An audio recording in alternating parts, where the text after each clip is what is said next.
হিমশীতল আবহাওয়ায় প্রায় জমে যাওয়া অবস্থায় নিজেকে বাঁচাতে নিতেশ একটি গুলিকে ছুরি দিয়ে দুভাগে ভাগ করল। কিন্তু অবাক করার মতো বিষয় ছিল, সেই গুলির ভেতর থেকে শুধু নদীর পানি বের হল।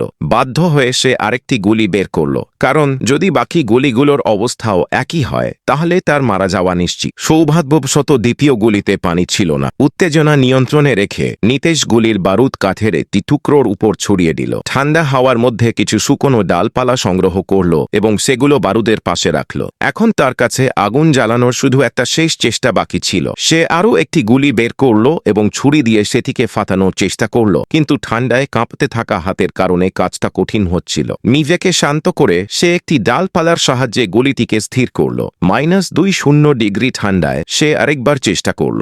অবশেষে আগুনের শিখা জ্বলে উঠল, যা নিতেশকে এক নতুন আশার আলো দেখাল। তবে সে এখনও পুরোপুরি নিশ্চিন্ত হতে পারেনি, কারণ তার শত্রুরা এখনও তাকে খুঁজছে। কিছুটা স্বস্তি পাওয়ার পর সে ভেজা শার্ট খুলে ফেলল। তার হাতে গুলির ক্ষত ছিল এবং যদি সে দ্রুত কিছু না করে তবে ইনফেকশন ছড়িয়ে পড়বে। সে মদের বোতল থেকে কয়েক চুমুক খেল এবং তারপর বাকি মদ ক্ষতের উপর ঢেলে দিল। ব্যথা সহ্য করতে সে মুখে একটি কাপড়ের টুকরো গুঁজে নিল এবং মাটিতে পড়ে থাকা ছুরিটি তুলে নিল।